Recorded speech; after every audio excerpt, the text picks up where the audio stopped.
What is happening, everybody? Welcome to a very special episode of the Bards of Gaming podcast, where this week I'm going to be breaking down my personal top 10 third-person 3D platform games.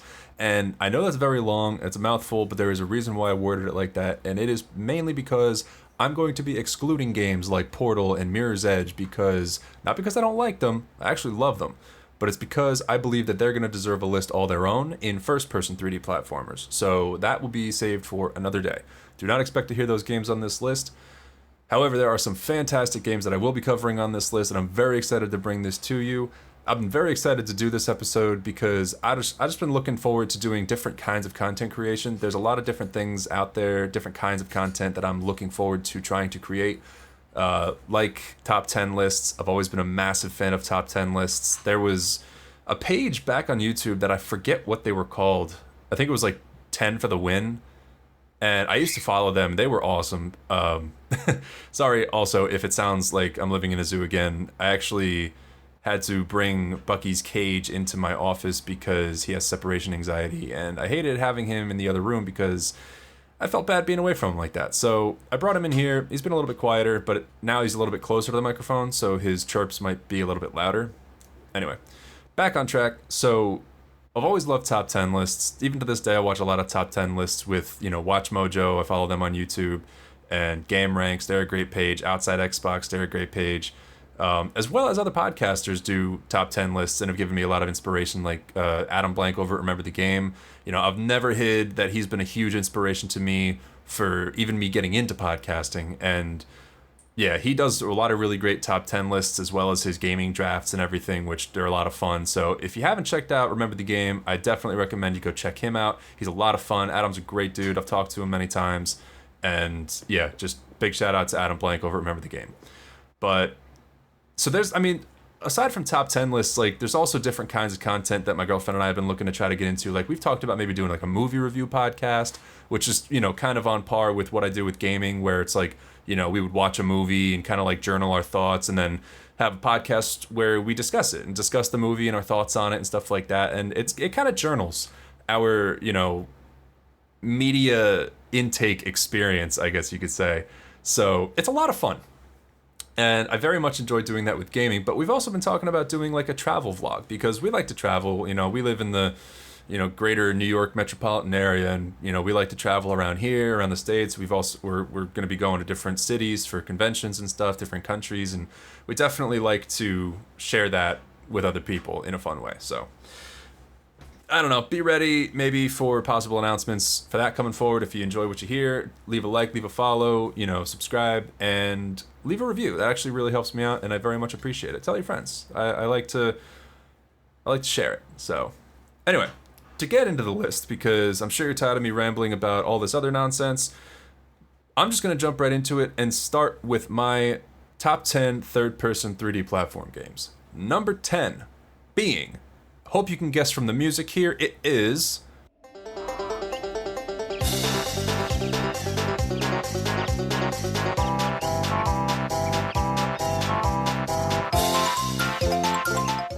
and if you guessed Banjo-Tooie, you would absolutely be right. Banjo-Tooie, the second game in the Banjo franchise, is my number 10. Crucify me if you must, if you think that should be higher on the list. I also want to say, quick disclaimer, this is my top 10 third-person 3D platform games, which means that this is a list of games that I have played. And in the top 10 3D third-person platform game list, I'm going to try to say that the whole mouthful every single time. The reason why I'm choosing these specific games to be on this list is because these are games that I have either beaten or gotten to the very end of. There are some shoutouts that I will be putting later on and scattered throughout this list that are games that I love, but I have not beaten. So I feel wrong to include them on this list if I have not at least seen all of the game. Because some games, like Donkey Kong 64, I loved that game so much. The first, 60% of it, fantastic game. Then the last 40% just stabs you in the foot. So Bucky has his input. He would like to talk about his games. I think he's a big fan of Banjo-Tooie because of Kazooie, the bird character. I think that's one of his favorite games. So he's trying to share his input on on that list. But so Banjo-Tooie, I think to get into that game, a little bit as a quick review, and I would definitely like to do an episode of the Bards of Gaming on that later. But I, it's one of the first games I really remember playing. Because, I mean, I was born in the mid 90s, and that was a little bit of a later title. I think it came out in 99? 99 or 2000. It was one of the last games to really come out on the N64 before the GameCube. And it was such an impressive title because I remember, I mean, yeah, there were some parts where, there were some loading screens, there was some, level transitions and whatnot, but for the most part, it was such a more thoroughly connected world. The maps were bigger. There was more to explore, more secrets, and it was just such an impressive game. I remember it just captivating me as a kid. And I was lucky enough, I don't remember how I had access to them, but I did end up somehow having access to Banjo-Kazooie and Banjo-Tooie on the N64 at a very young age at the same time. And I definitely leaned more towards Banjo-Tooie, even though it was a significantly darker title. Because I've gone back and played them since, and it is, even just from the intro to that game, it's very dark. It's kind of sinister. It's a little depressing, and the music in the Banjo games is just top tier. So if for nothing else, this game belongs on my top 10 list for the music alone. But it had solid gameplay. I mean, Rare back in the 90s was untouchable. They, especially on the N64 with games like 007, GoldenEye, they had Donkey Kong 64, the Banjo franchise. They had so many other games that were just such solid experiences. But Banjo-Tooie, that studio is known for the Banjo franchise, and Banjo-Tooie, I say, absolutely belongs on anybody's top 10 list for third-person 3D platformers. But next game I'm gonna get into is one that I'll be honest, I never beat, and again, crucify me if you must, but I thought this game was incredible. And from the music,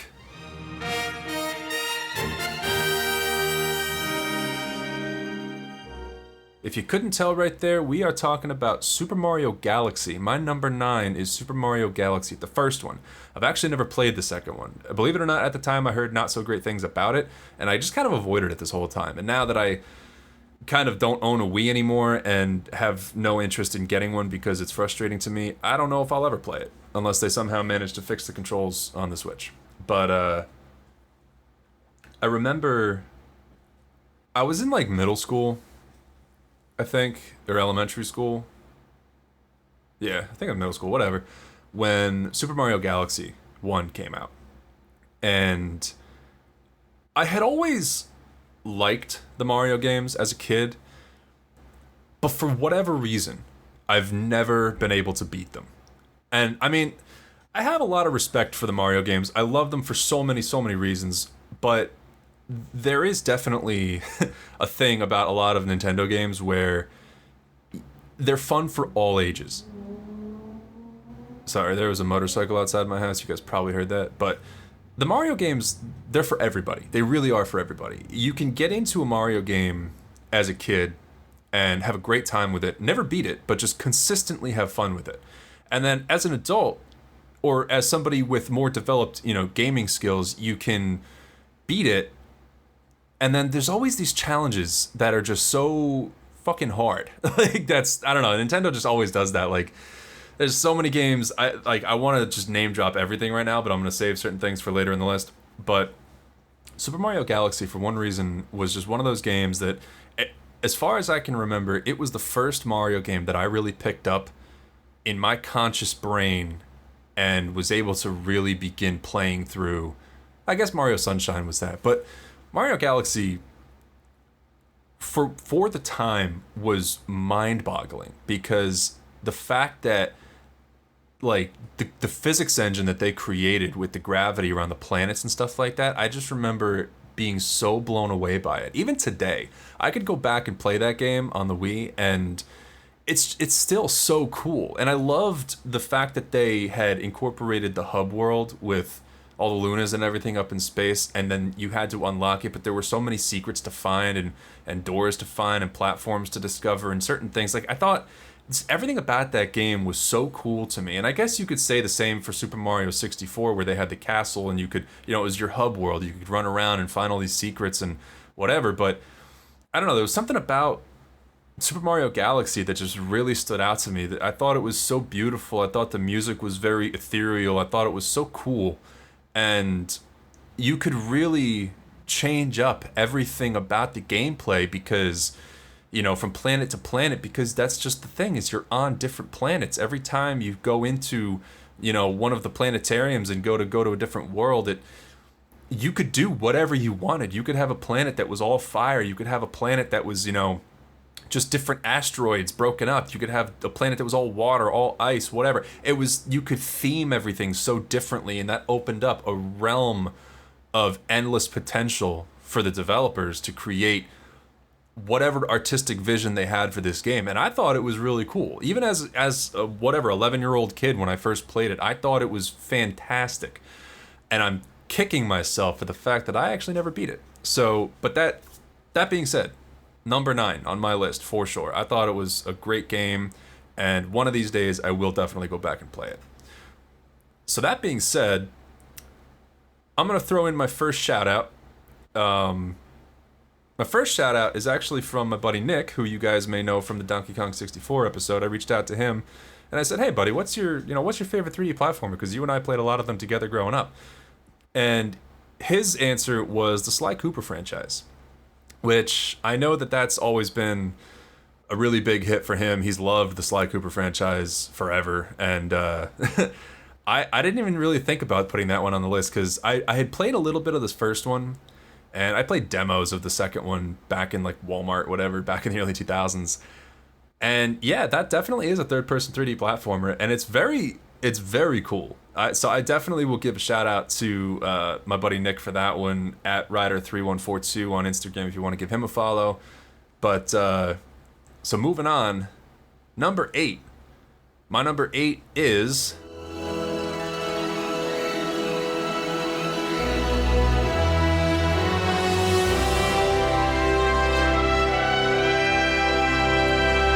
Ratchet and Clank on the PlayStation 4. So, when I was a kid, I didn't really play a lot of Ratchet and Clank games, and it's funny because I remember when I was a kid, there was a family friend through school or whatever that we would go over to, my brother and I would go over to their house a lot after school, because they lived near the school and, wait for my parents to get off of work to come pick us up.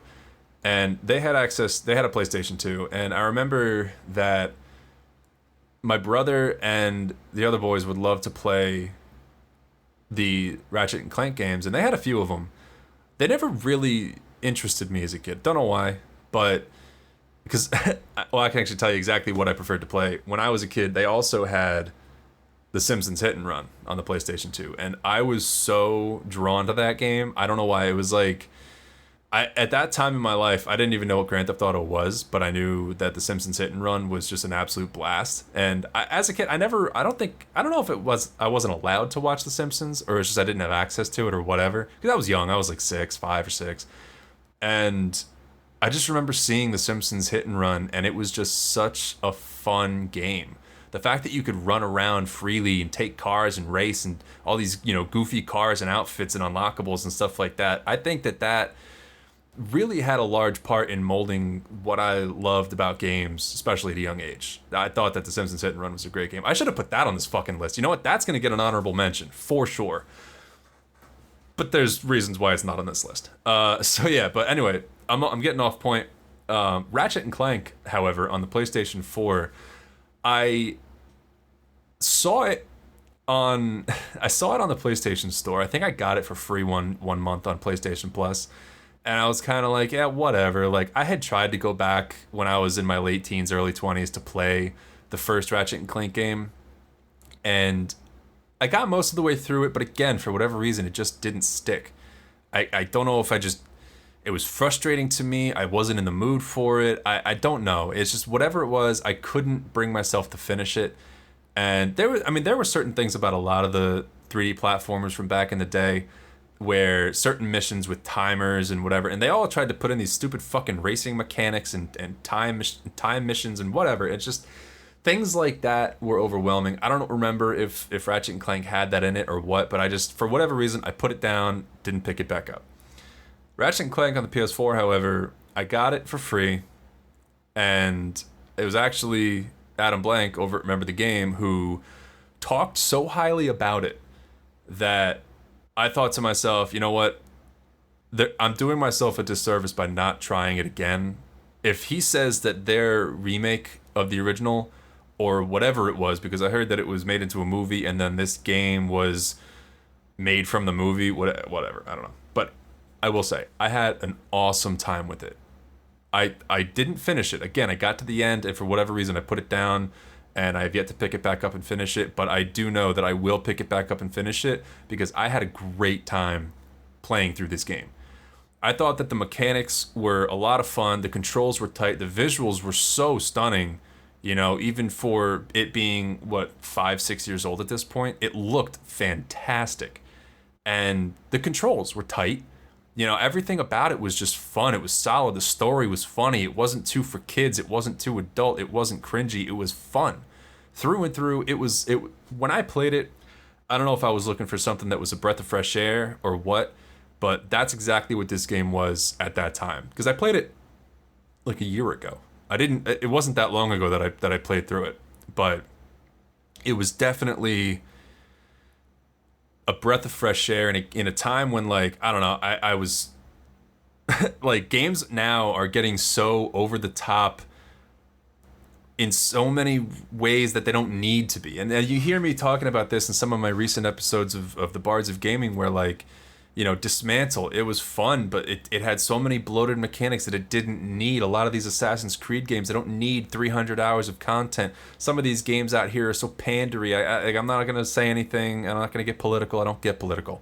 But so many games are just, they're not focusing on the fun of the game anymore, and Ratchet and Clank did that. And it did exactly that. And it was so much fun to play through, so it absolutely deserved my number 8 slot on this list. So, tell me your thoughts, what you thought about the Ratchet and Clank remake, and let me know what your favorite Ratchet and Clank game is, because I haven't, like I said, I really haven't played many of them. I played a little bit of them as a kid, saw people play them, didn't really get into them. I would love to hear your take on the Ratchet and Clank games, and let me know which one's your favorite in the series. That being said, let's move on to number 7. And some of you guys might slap me for this one, but number 7... if you couldn't tell by the music that I'm going to play right now,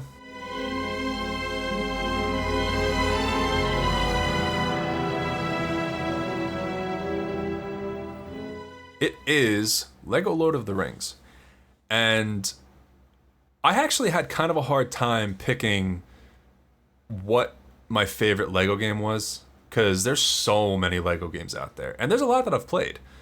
But And actually, believe it or not, there's a lot that I've beaten too. And you'll notice that if you're a listener of the Bards of Gaming, if you've listened to a lot of my episodes, you'll know that one of the main reasons also why I started making the podcast, and one of the benefits from the podcast, is that it forces me to really try to play games through to the end, because I have a habit of buying games, starting them, and never finishing them.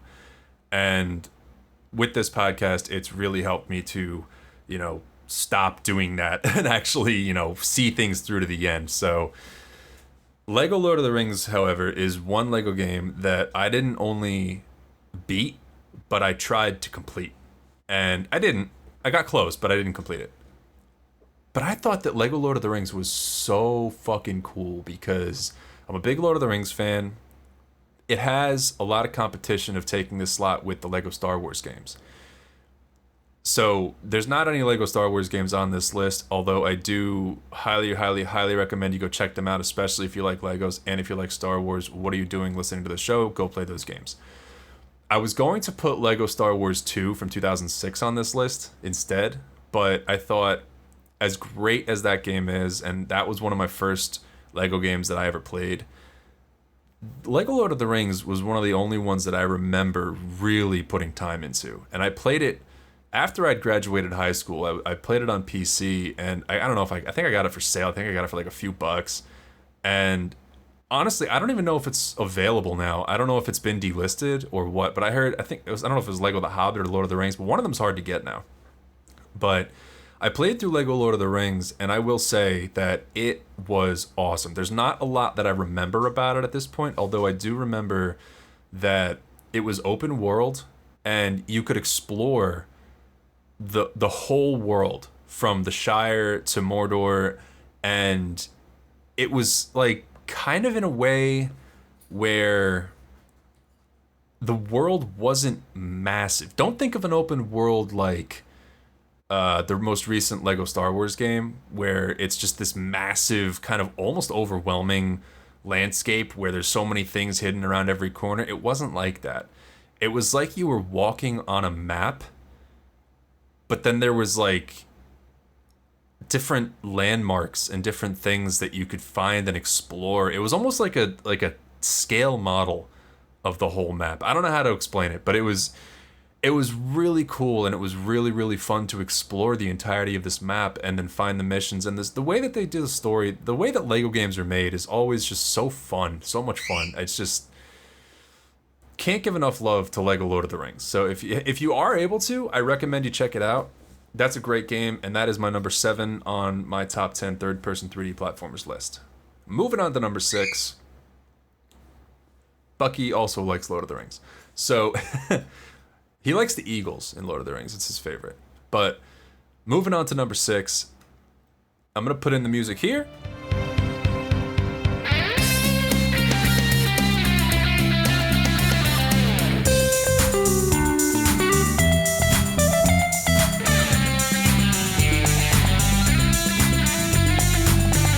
It is Ty, the Tasmanian Tiger, which I originally played on the GameCube. So a lot of these games, it's funny, a lot of them are kind of older, and you might notice a trend here where I'm talking about a lot of these I played as a kid. So this is actually, I remember the day I got the GameCube, and I think it was Christmas of like 2002, and I was like 6 or 7 when I got the GameCube, and this was one of the first games that I got with the GameCube. I believe my first games with the GameCube were this, Finding Nemo, Batman Vengeance.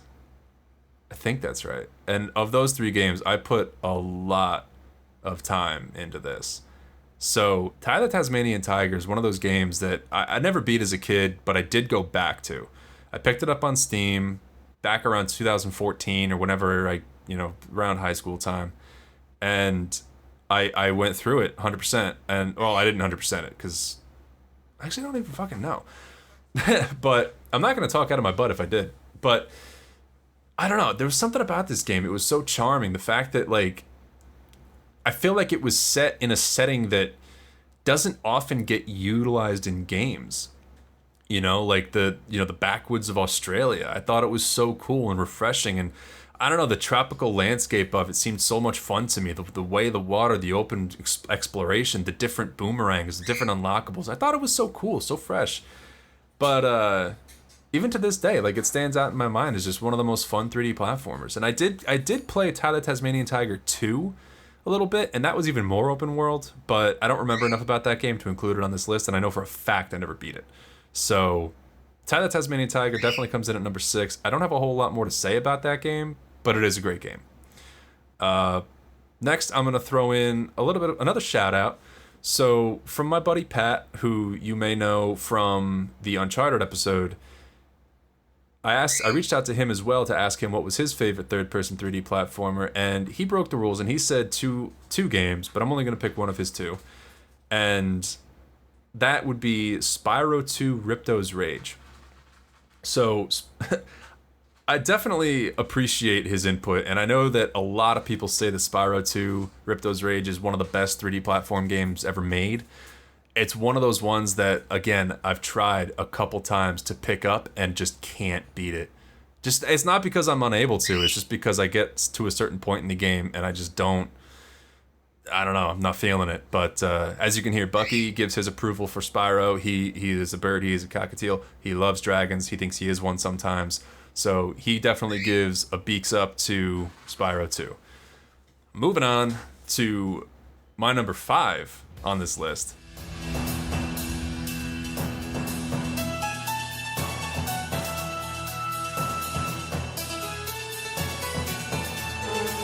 Is actually Spyro the Dragon. Spyro the Dragon, the first one, it is one of few games that I can proudly say I have not only 100%ed, but I have 120%ed. If you know, you know. But I've done it twice. I did it on the... See, Bucky loves Spyro. He's all over this one. He really wants to give his input, but... Sorry.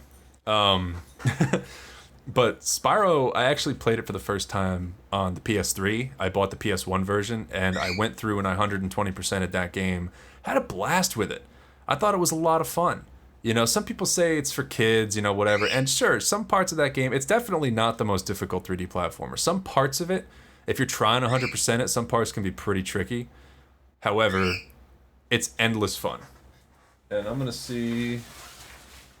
What are you doing? What are you doing?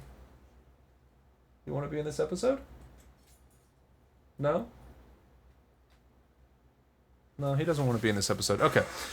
So, yeah, there's definitely some parts of Spyro 1 that are very frustrating. And, like, I forget what the level name is, but there's the one where you're, like, in the treetops, and there's all these ramps and, you know, gliding platforms and stuff like that, and you have to try to... like launch off of one ramp, swing around a tree, carefully land on another ramp with exact precision, and then keep running, and then jump off another ramp and do the same thing in another direction. It's like parts of that are kind of a pain in the ass, but I think it's a great game. I think that the music is fantastic. I think the gameplay is fantastic. Even going back to the PS1, it is still extremely playable today. It looks like shit because everything on the PlayStation 1 aged like milk, but it's still as fun to play today as it was back then.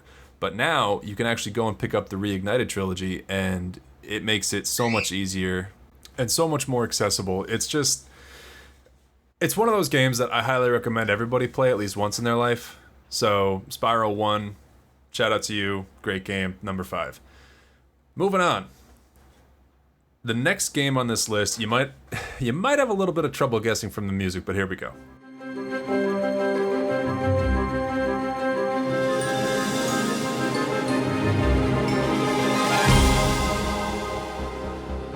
So, if you couldn't guess it, this is actually Rayman 2: The Great Escape.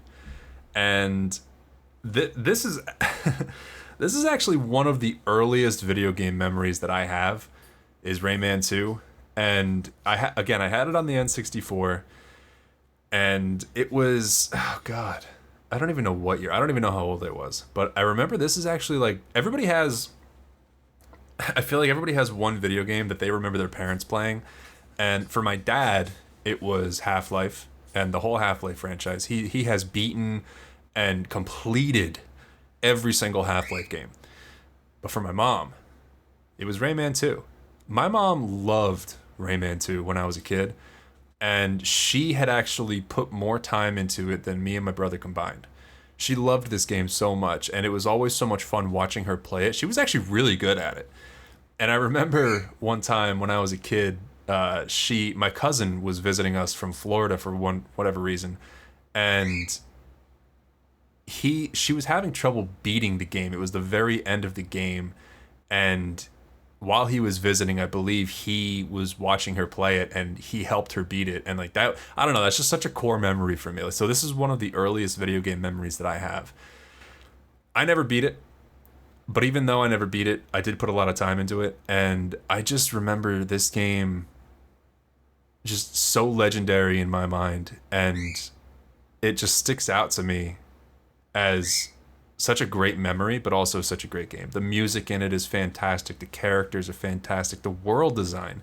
I remember it kind of giving me nightmares as a kid because it's kind of a spooky game, but it's so cool. It's so, like, I don't know, it's kind of eerie. It's kind of ominous. It's like, I don't know. It's just so, it's really cool. I don't have a lot to say about this game. But I will also highlight, I thought the combat in this game was pretty fun. It's kind of, this game for me is kind of more like scraping the backs of my memory to remember things about it, because it's been a good 20 years since I've really put time into this game. I might watch like a YouTube playthrough of this tonight, but it was a really, really cool experience, and I would definitely recommend checking it out. But moving on, my number 3 pick.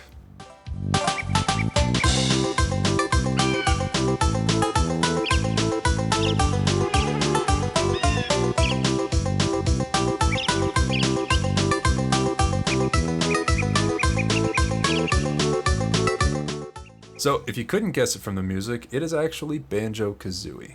And I know you might think it's a little bit unfair putting two banjo games on this list. However, this game, it's so good. I mean, this game, like I said in the beginning with Banjo-Tooie, it holds a very special place in my heart. And I put a lot of time into the banjo games as a kid. So, Banjo-Kazooie, however, is where it all started. And I respect the fuck out of it. I mean, if you don't know about the development process with Rare with the banjo game, definitely look it up. It's a really cool story. Because it was originally not even supposed to be a banjo game. It was supposed to be something completely different. And I don't remember exactly where they came out with the banjo idea, but there's so many cool references back to the banjo, or like what it was supposed to be. And to say a lot of the same things that I said about Banjo-Tooie, I mean, the music is 10 out of 10. The world design is beautiful. It's fantastic. I mean, the characters are so memorable, and just everything about this game just stands out in memory. And I'm sure that if you've played this game as a kid, you know what I'm talking about. It was such a phenomenal experience, and again, I never beat it.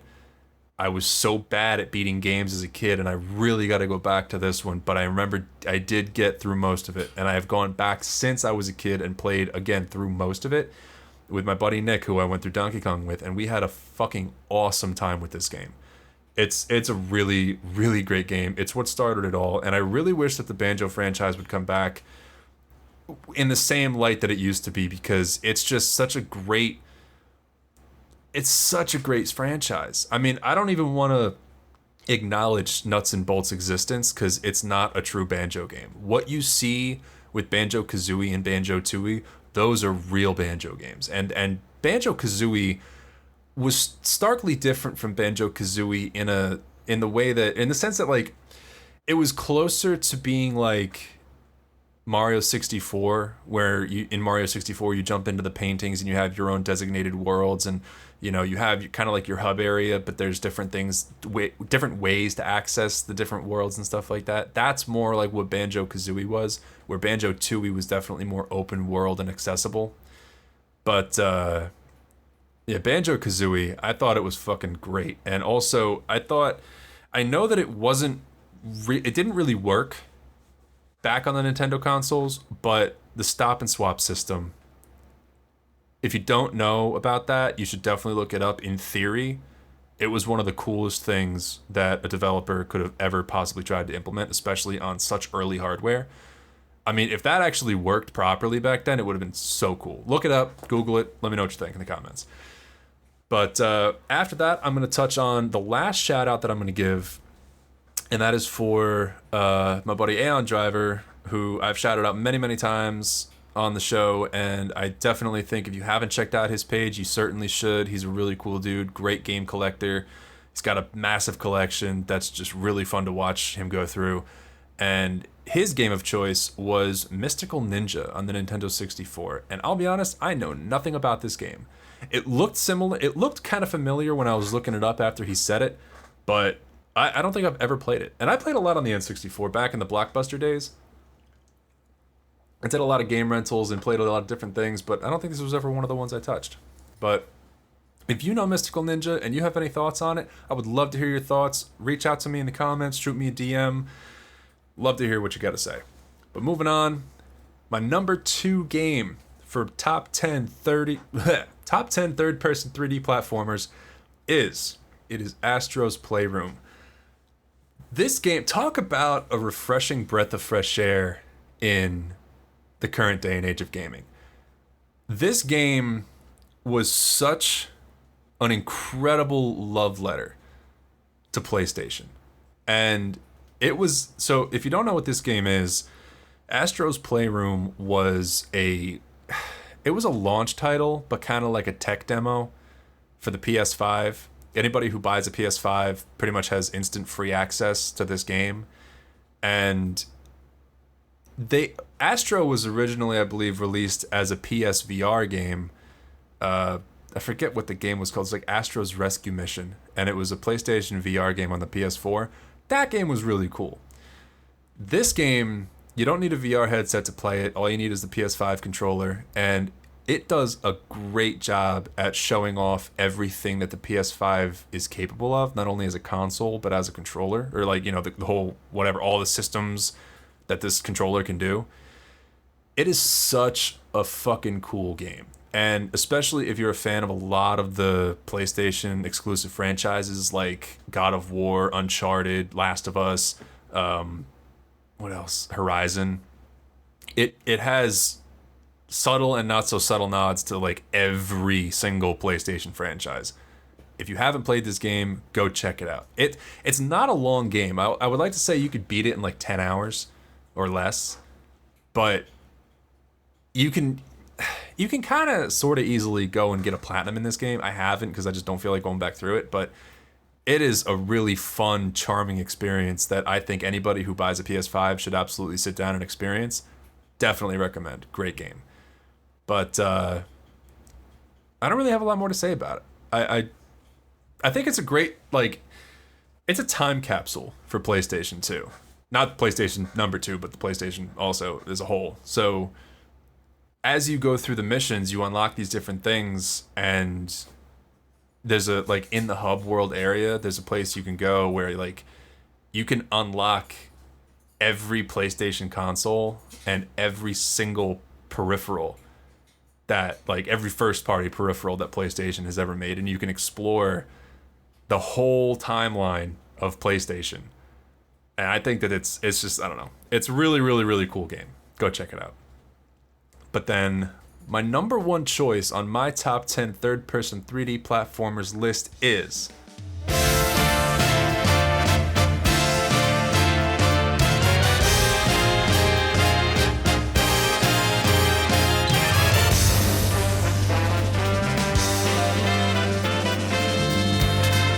Super Mario Odyssey. Bucky agrees. So, if you listen to the whole list, which if you're here, I'm assuming you have, you will have heard that I really had a hard time beating games as a kid. Don't know why, just would pick them up and just not beat them. I mean, most games. Like, there was, up until I was a late teenager, there was only a handful of games that I had really sat down and played all the way through. And, granted, this did not come out when I was a teenager, but this was the very first Mario 3D platformer game that I ever beat. And that might be up for debate because I did not beat the Dark Side of the Moon level, but I did get there. And this game was so good. I mean, this game will definitely be getting an episode, so I'm not going to review it. I'm not going to give it a rating now. But I will say that this is my absolute number one top 10 third-person 3D platformer for a reason. And it deserves every ounce of that love. I played it when COVID first broke out, and I had nothing better to do, so I kind of just like sat down in front of my TV and, played this for hours on end every single day. And this was one of my one of my 3 COVID games. The others being Animal Crossing, Horizons, as was everybody, as well as Stardew Valley.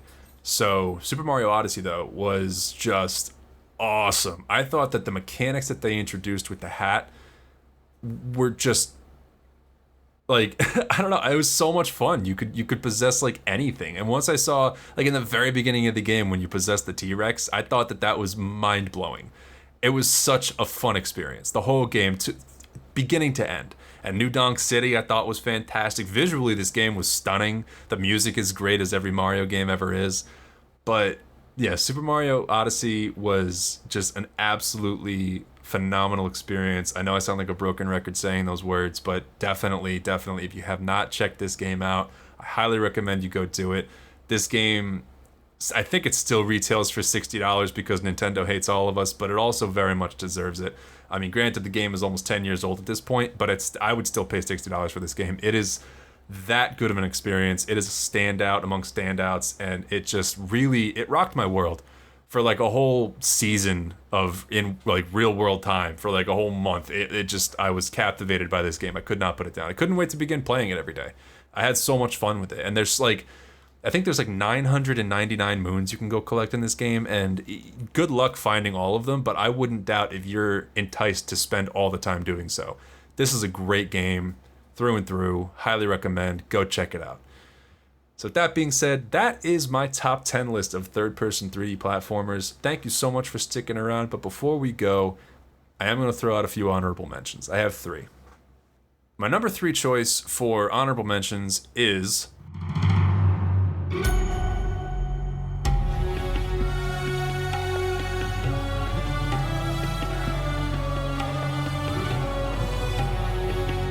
Prince of Persia: Sands of Time. Now, if you've listened to the show with any regularity and you listened to the Uncharted episode or any episode that I had my buddy Pat on for, you would know he is a massive fan of the Prince of Persia franchise. However, I don't know if this would necessarily count as a 3D platformer. I guess it really does, because Prince of Persia has always been a platforming franchise. This game definitely focuses a lot on action and combat, but all in all, I do think it's a 3D platformer, and I thought that what they did for 3D platform games was fucking awesome. This was one of the first games that I believe really truly implemented a parkour system, and it absolutely deserves props for that. So that's my number 3 choice for honorable mentions. Number 2.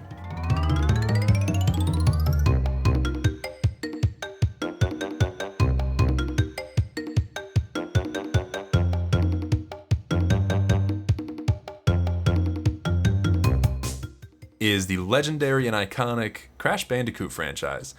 Now, I guess you could kind of argue again that this game may not be always a 3D platforming franchise, but it definitely is. A lot of it was like kind of 2.5D, kind of like on rails or whatever, but a lot of 2D in it. But I would say it's still a 3D platforming franchise. Definitely give an honorable mention out to this franchise, even though I've never been even able to get close to beating one of these games. And moving on, my number 1 honorable mention is